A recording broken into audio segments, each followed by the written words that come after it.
llevado al desierto por el Espíritu. Dice que Satanás también lo tentó. Si eres el Hijo de Dios. Si eres el Hijo de Dios. Pero algo extraordinario era que verdaderamente Cristo sí era el Hijo de Dios. Él no tenía duda de quién era. Él no tenía que sentir algo para saber que Dios estaba con él. Por eso en Juan 14:10 la Biblia dice, ¿no crees que yo soy en el Padre y el Padre es en mí? El Señor también dijo en una ocasión, nadie conoce al Hijo sino el Padre. Y esto está en Lucas. Lucas 10:22. De hecho, el secreto de esta relación lo distinguía. Lo separaba, lo hacía diferente a los demás. Por eso en 1 Juan 31 dice, mirad cuán amor nos ha dado el Padre para que seamos llamados hijos de Dios.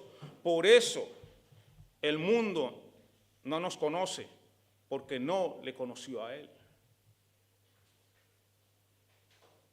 Por eso el mundo no nos conoce. Claro, porque Cristo, Dios, vivía en Cristo y esta seguridad la tenía Él. Él no necesitaba que algo externo de afuera viniera para mostrar que Él era el Hijo de Dios. Satanás lo intentó en el Edén y lo logró. Lo intentó con Adán y lo logró, lo intentó con Cristo y no lo logró. Porque él sabía quién era en Dios. Y la pregunta es, ¿tú sabes quién sos en Dios? ¿Estás seguro que tú eres un hijo o una hija de Dios?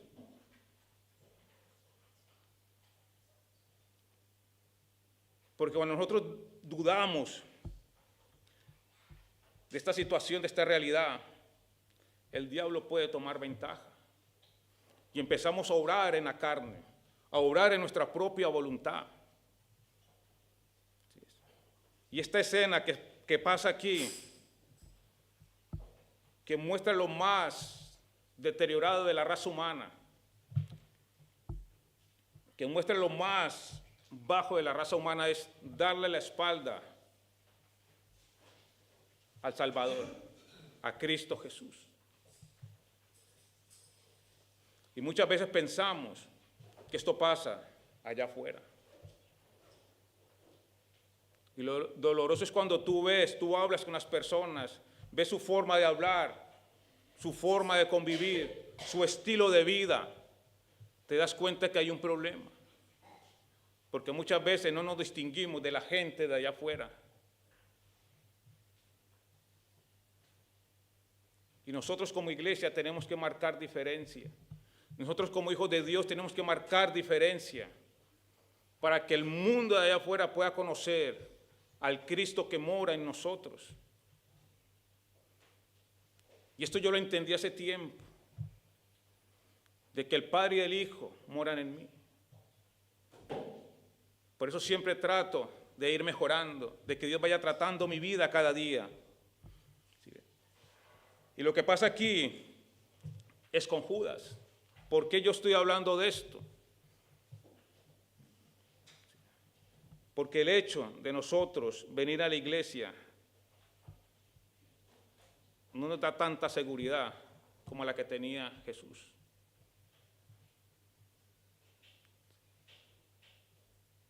Porque muchas veces nos volvemos religiosos. Y eso es lo que la religión de afuera, de donde yo venía o de donde yo vengo, era esto. Que necesitábamos temblar o esperar un calambrazo de 240 voltios para decir, la presencia del Espíritu está ahí. Y yo cuando me metí a la palabra dije, me engañaron, porque esto no es obrar del Espíritu Santo. Yo tenía que tener la plena seguridad de que Cristo mora en mí y yo moro en Cristo, porque en Él es donde yo estoy seguro. En Él es donde yo puedo encontrar mi reposo, mi paz, mi sosiego. En Él cuando yo estoy en momento de angustia, en Él donde yo me refugio. Porque yo entendí que no soy solamente un creyente. Yo he entendido que yo soy un hijo de Dios. Con defectos, claro, seguro. pero yo sé que mi Redentor vive. Yo sé quién fue el que murió por mí. Yo sé quién fue el que apostó por mí, que a pesar de lo que yo era, me vio con ojos de misericordia. Y yo entendí este principio. Y aquí Dios, Jesús, está tratando con los apóstoles. Y ellos le dicen y se aterran.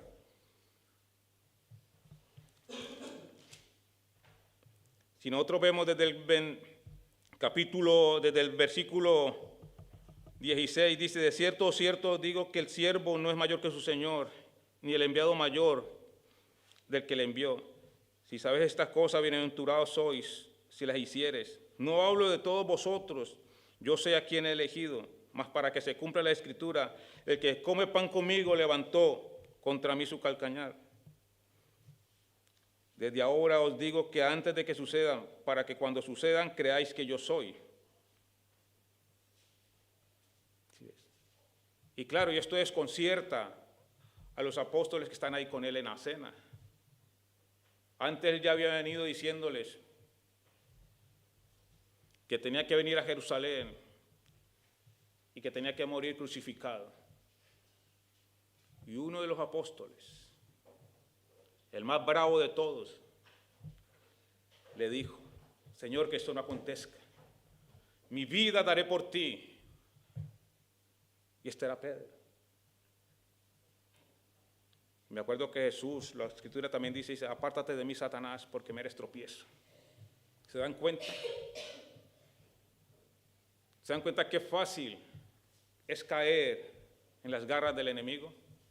Cuando no sabemos ni siquiera quiénes somos.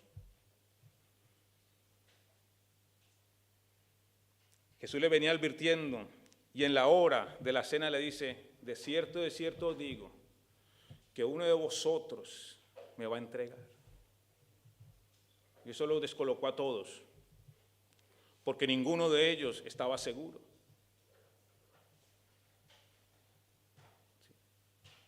¿Sí ve que el venir a la iglesia no te hace santo? ¿Sí ves que venir a la iglesia y cantar no te hace santo? Si es que venir a la iglesia y levantar las manos y decir aleluya, ¿no te hace santo? Se hace santo es cuando el Hijo es glorificado en ti. Es cuando tú muestras diferencia de las demás personas. ¿Y por qué digo esto? Porque ahí estaba Judas. Ahí estaba Judas. Judas gozó de todos los privilegios que tenían todos. También la Escritura dice que Jesús lo escogió y sabía que este era diablo, pero lo escogió.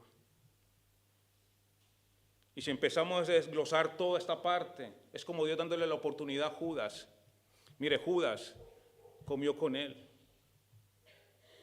Judas recorrió las polvorientas tierras de Jerusalén con él.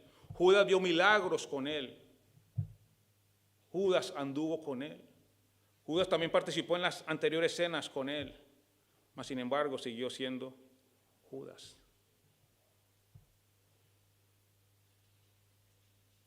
¿Sabe por qué?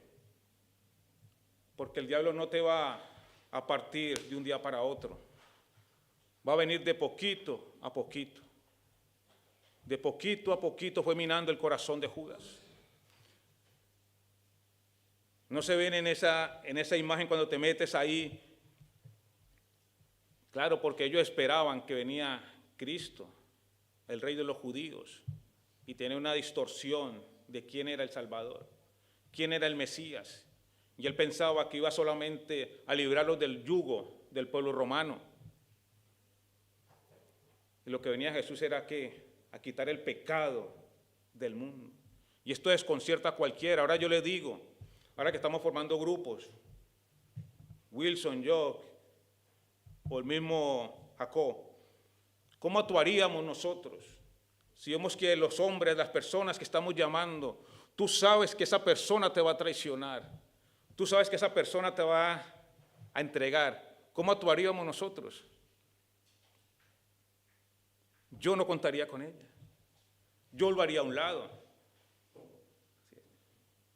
Yo lo haría a un lado. Yo no contaría con ella. No así Jesús.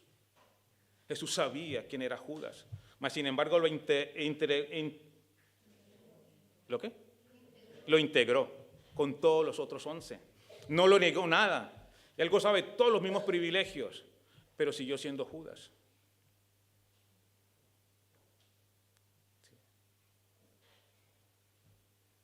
Es impresionante cómo Dios actúa diferente a nosotros.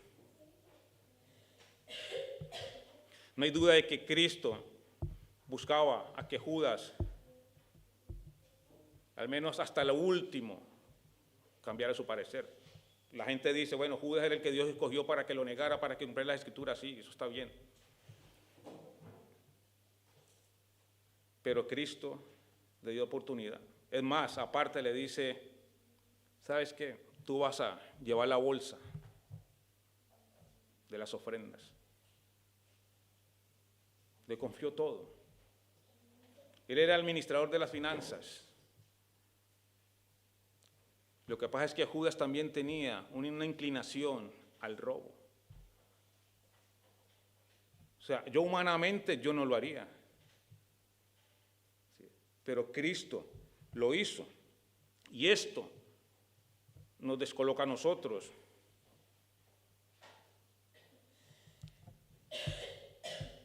Y de más adelante dice, de cierto digo que uno de vosotros me va a entregar.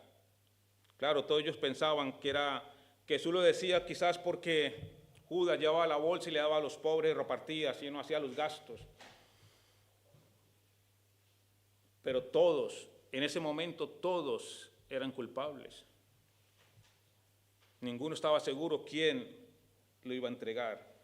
Pero lo que dice en el versículo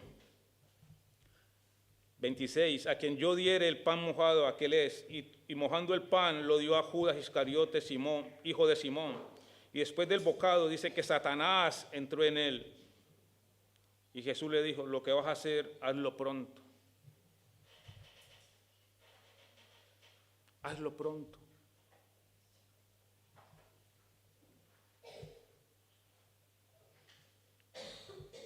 Muchas veces pensamos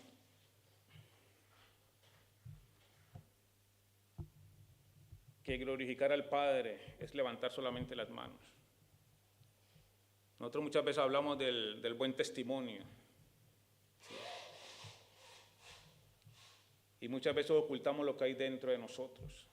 Mira el daño que nos ha hecho la religión a nosotros. Porque dices, si tú te vistes así, caminas así y hablas así, glorificas al Padre. O muchas veces nos distinguimos porque ya no vamos al bar, decimos, hemos cambiado. Pero lo que dice la Escritura no es eso. Lo que nos hace diferente al mundo es que Él habita dentro de nosotros. Efesios 3:17 dice, para que habite Cristo por la fe en vuestros corazones. Colosenses 1:27 dice, a quien Dios quiso dar a conocer la riqueza de su gloria, de este misterio entre los gentiles, es que Cristo en nosotros la esperanza de gloria. Cristo en nosotros la esperanza de gloria. Sí. Y muchas veces estamos buscando la esperanza allá afuera cuando la esperanza de gloria está dentro de nosotros. Sí. Y no es tanto que busquemos algo de afuera, sino que lo de adentro salga, lo de adentro salga. Efesios 2:22 declara que somos habitación de Dios por medio del Espíritu. Nosotros somos habitación de Dios por medio del Espíritu. Por eso es un error cuando nosotros decimos, vamos a adorar a Dios, vamos a la iglesia a adorar a Dios. ¿A qué viniste hoy aquí a la iglesia? ¿Viniste a adorar a Dios? ¿Viniste a alabar a Dios? ¿Viniste a buscar a Dios?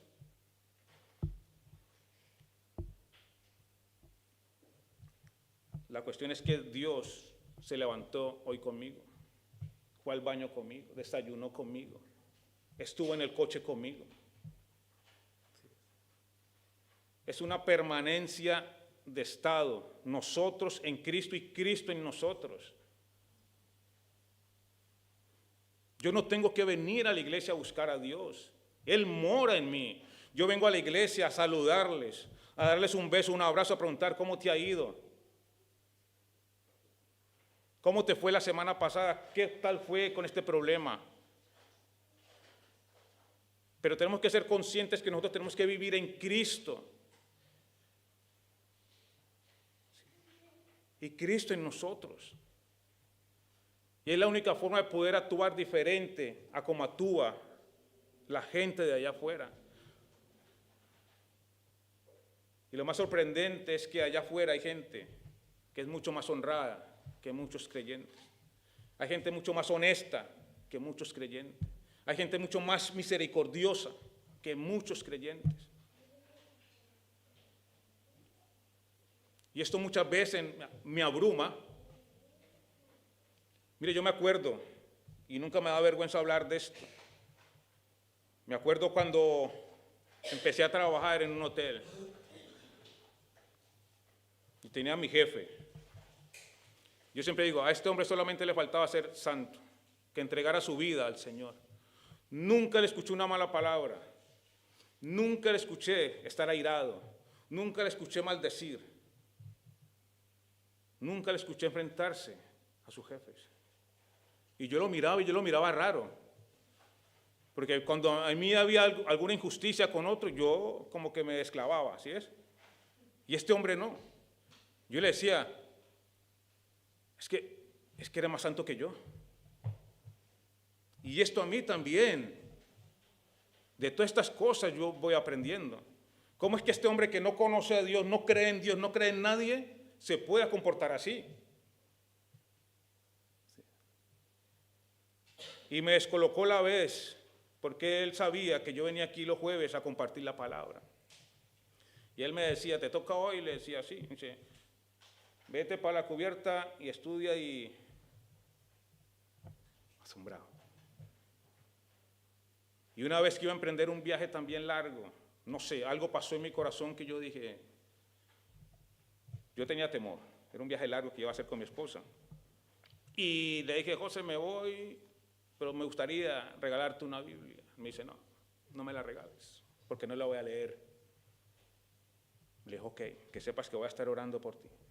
Y al terminar mi turno, me dice él, si me vas a regalar la Biblia, regálame la que siempre tienes.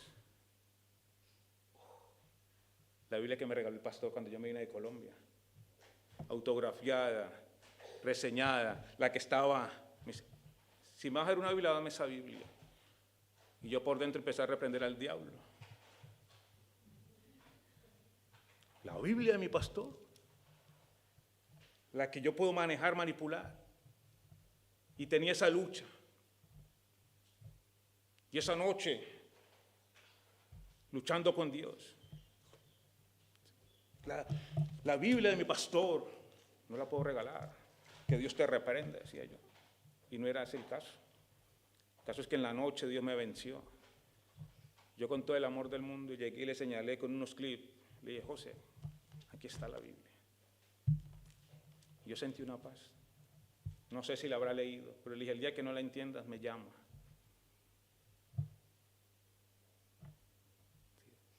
Si es que muchas veces hay gente mucho más buena que nosotros, allá afuera. Y pensamos que Dios se ha olvidado de nosotros. Entonces nos damos cuenta que la iglesia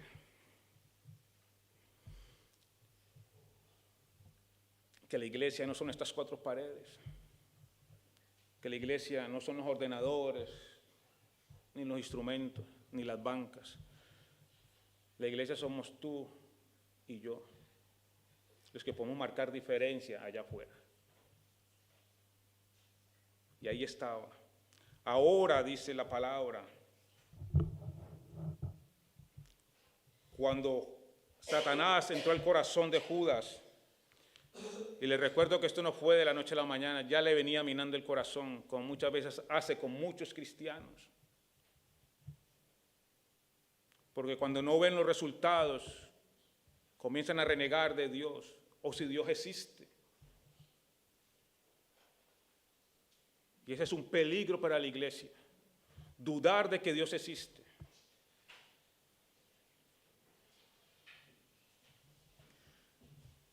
Y le dice lo que vas a hacer, hazlo pronto.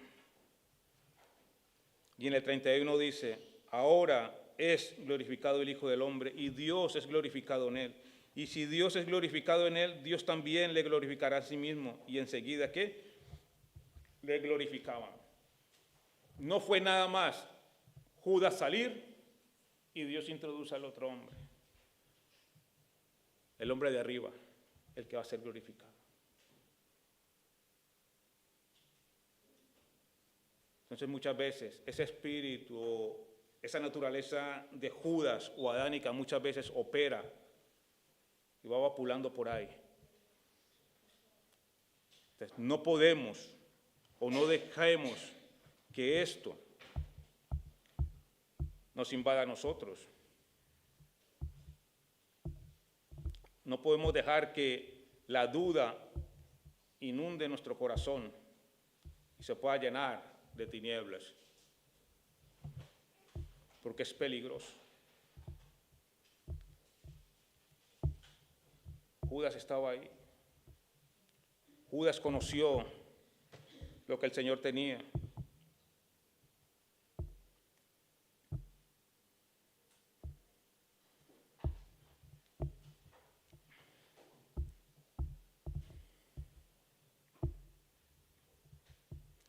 Hay unas cuestiones de que Judas pasó por alto. Sí.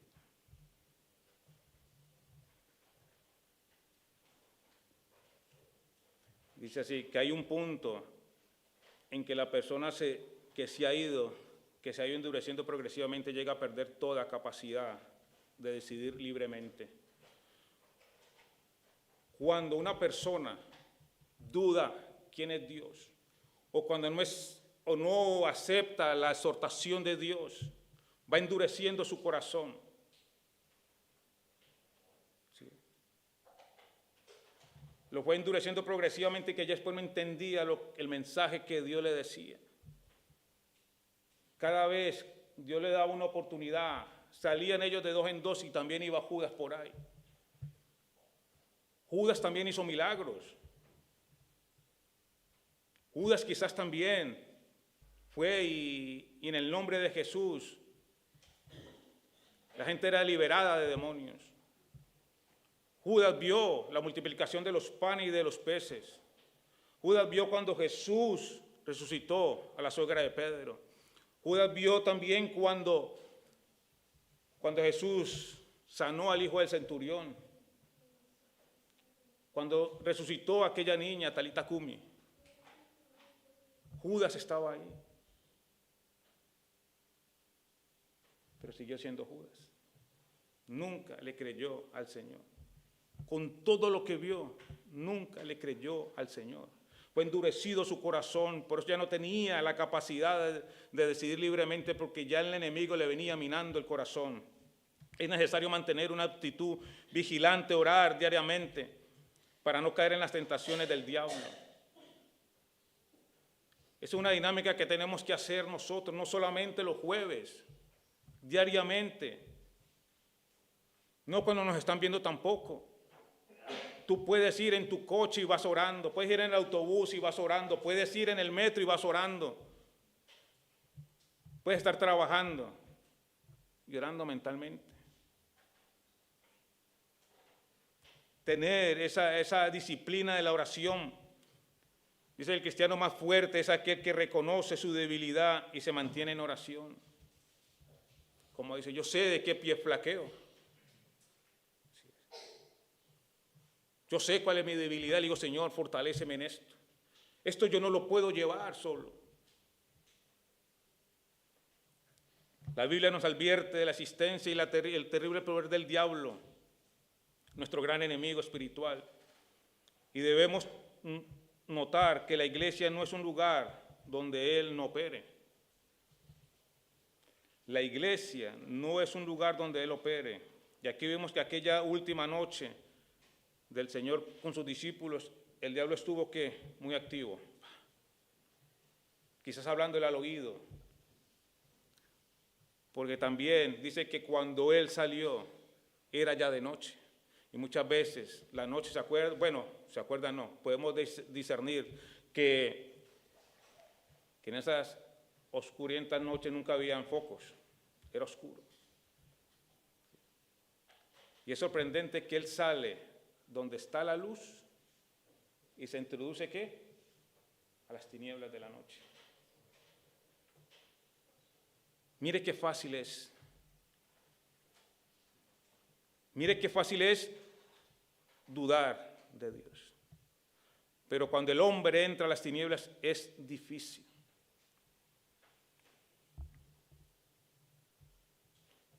Judas era libre para escoger a Jesús o a Satanás como su dueño,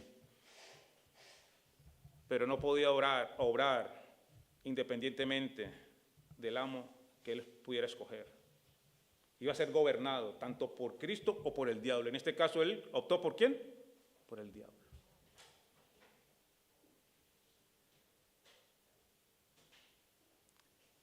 Así, mis queridos hermanos, que no podemos estar hoy aquí en la iglesia y pensar que ya estamos listos. Vengan a los grupos, vengan a la iglesia, congréguense. ¿Dónde yo puedo servir? ¿Dónde yo puedo colocar mis dones?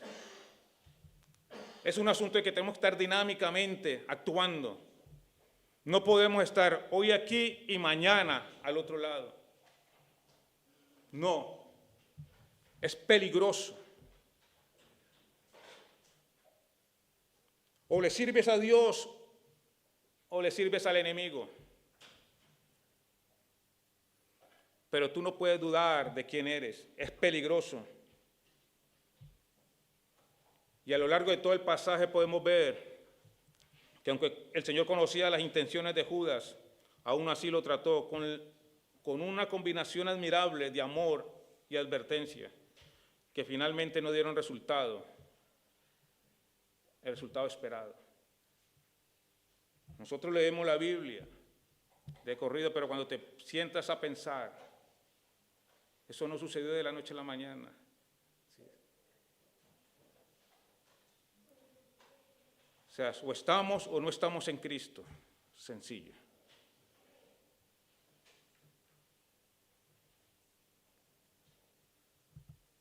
Y para ir terminando, si nosotros nos vamos ahora al Salmo 77. Salmo 77.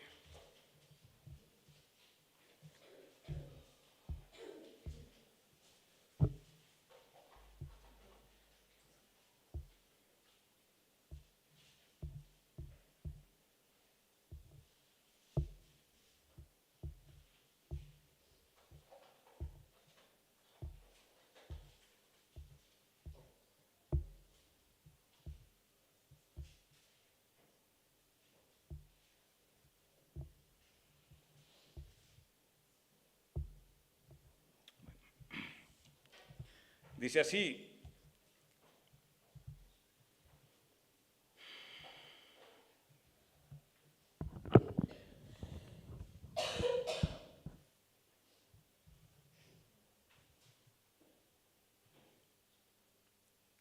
Salmo 77 dice, ahí está, dice el músico principal de Jedutum, Salmo de Asaf.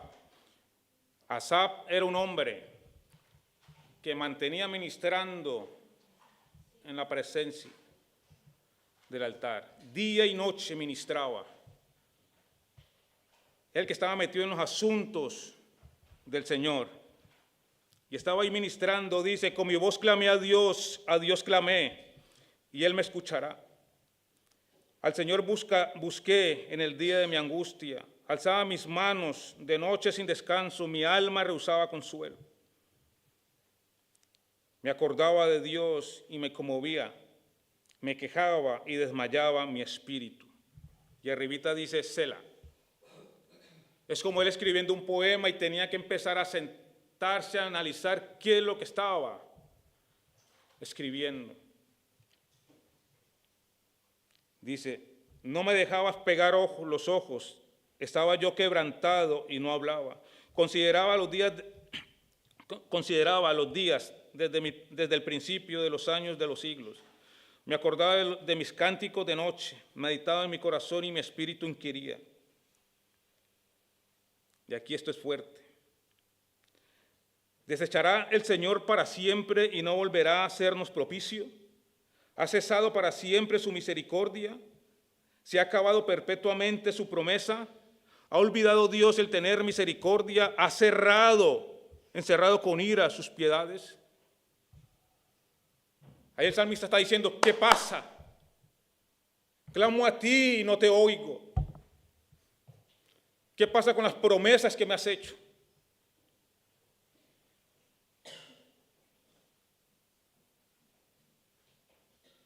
Alzo mi voz y siento que no me oyes.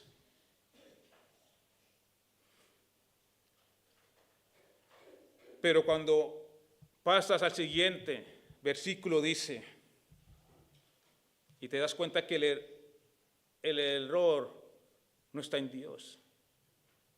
La falta no está en Dios. Dije, enfermedad mía es esta. ¿Sí te das cuenta? El que estaba ahí ministrando a Dios día y noche, en momentos de angustia, saca todo esto. ¿Quién de los de aquí no ha tenido una crisis? Donde decimos que nos puede llevar a desconfiar de Dios. La tuvimos como 8 o 15 días antes, con Abril. Se recibió la noticia, pero vino el cuerpo, dijo, vamos a orar, vamos a clamar a Dios que tenga misericordia. Dios es justo.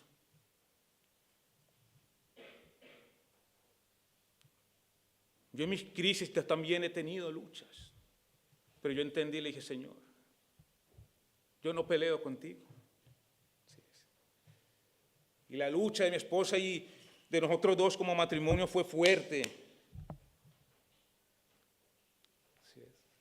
Yo estuve en el suelo, pero al final terminé diciendo, Señor, tú eres Dios.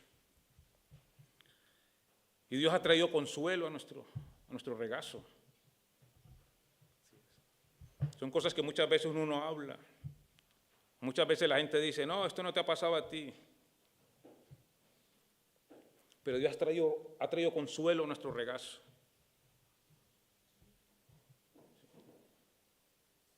Y dije, Señor, tú sigues siendo Dios. Así no me hayas dado lo que yo anhelaba, tú sigues siendo mi Dios. Y yo me debo a Él. Porque es una locura que Dios haya colocado sus ojos santos sobre esta persona. Y no solamente sobre mí, sino también sobre vos. Sobre vos, sobre ti, o sobre tú, no sé. Dice el salmista ahí, dije, enfermedad mía es esta. Traeré pues a la memoria los años de la diestra del Altísimo, me acordaré de las obras de Jehová. Sí, yo haré yo memoria de tus maravillas antiguas. Meditaré en todas tus obras y hablaré de tus hechos. Oh Dios mío, santo es tu camino. ¿Qué Dios es grande como nuestro Dios? Tú eres el Dios que hace maravillas, hiciste notorio en los pueblos tu poder. Con brazo fuerte redimiste al pueblo, a los hijos de Jacob y de José. ¿Se dan cuenta? Que el problema no está en Él, el problema está dentro de nosotros, cuando dudamos. Y lo que decimos, tenemos que hablar de sus maravillas, de lo que ha hecho. ¿Cómo es posible que hasta el día de hoy Dios haya tenido misericordia de nosotros? ¿Cómo es posible?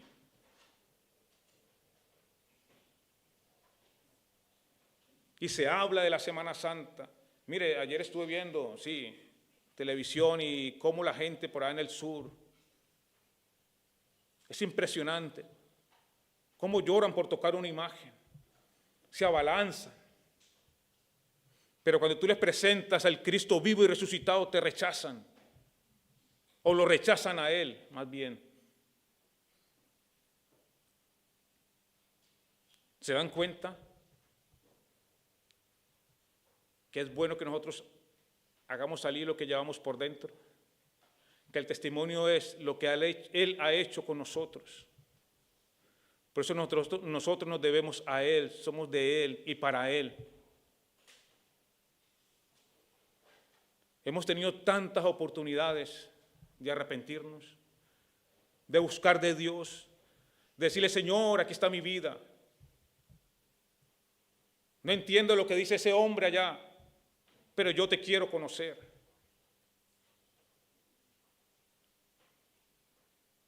Esto no es un juego. La salvación, la vida eterna no es un juego.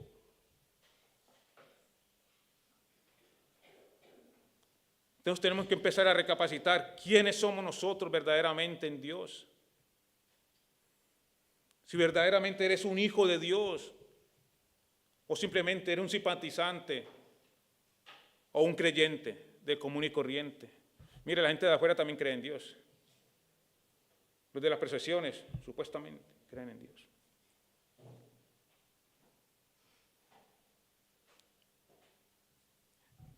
Jesús le dio la oportunidad a Judas y él siguió siendo Judas. El hecho de que nosotros vengamos a la iglesia domingo tras domingo no te hace creyente. Que es bueno que vengas, obvio. Es bueno que sirvas. Una vez dijimos, pero no sé si fue Miente Wilson, o lo dije por ahí, que al bautizarte no te hace salvo. Te hace salvo es creer en aquel que dio su vida por ti y por mí. Eso es lo que te hace salvo.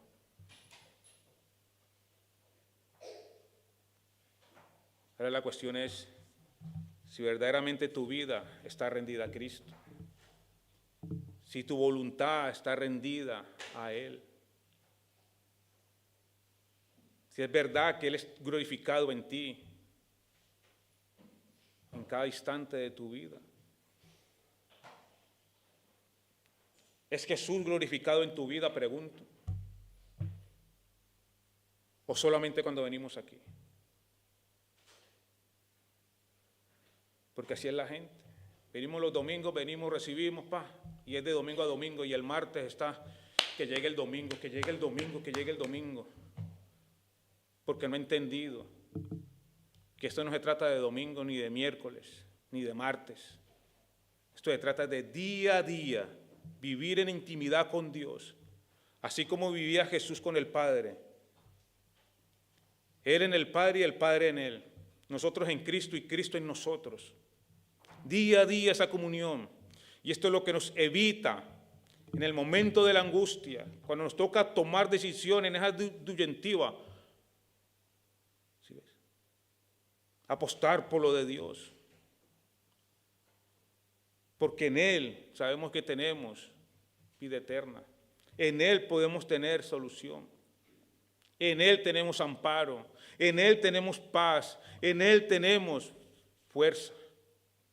Él es y seguirá siendo nuestro Dios. Independientemente de que tú lo aceptes o no, Él seguirá siendo Dios por siempre y para siempre. Amén. Yo tenía por ahí le había dicho a Jacob, entonar una canción.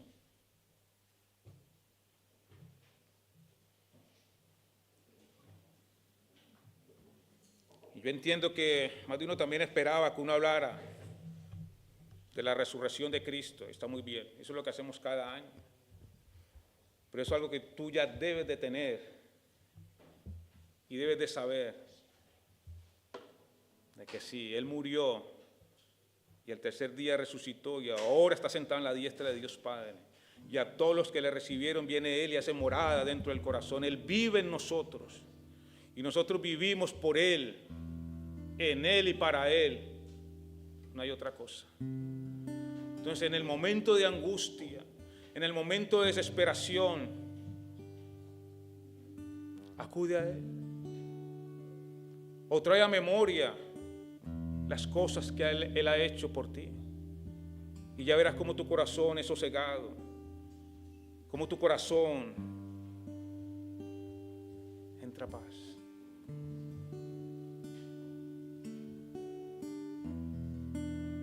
Y si la cantamos, cantémosla de corazón y con entendimiento.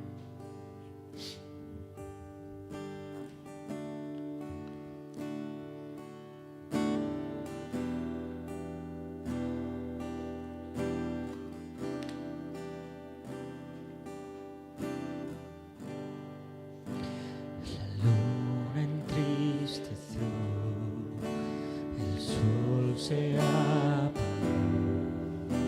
cayó el Salvador del mundo.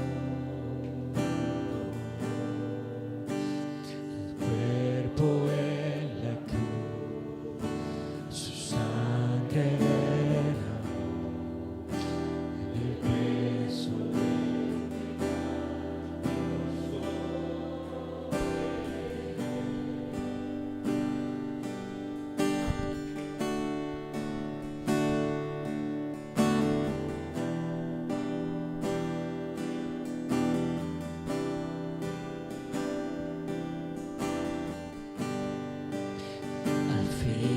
suspiró, el cielo lo ignoró, el Hijo de Dios en tinieblas, la guerra en el Seol, la muerte derrotó, el infierno fue al fin vencido.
el Cordero